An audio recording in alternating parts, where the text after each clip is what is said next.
గత 4 సంవత్సరాలుగా పడుతున్నటువంటి మనోవేదన ఆ స్వామివారి దయ వల్ల మరి కంప్లీట్ గా నేను ఏదైతే చెప్తూ వచ్చాను, సత్యం నా వైపు ఉంది, న్యాయం నా వైపు ఉంది, భగవంతుడు నా వైపు ఉన్నాడని చెప్తూ వచ్చాను.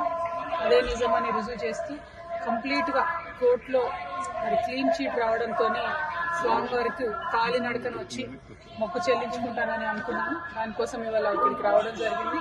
నిన్న కాలినడకన కొండకెక్కి ఈరోజు పొద్దున్నే స్వామివారి దర్శనం చేసుకోవడం జరిగింది.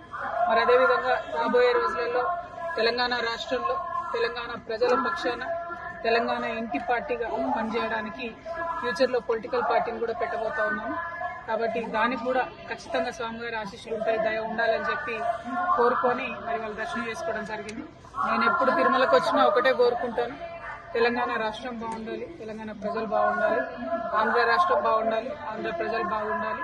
రాష్ట్రాలుగా మనం విడిపోయినా కూడా ప్రజలుగా కలిసి ఉండాలి, ప్రజలందరూ బాగుండాలని మనస్ఫూర్తిగా కోరుకుంటాను.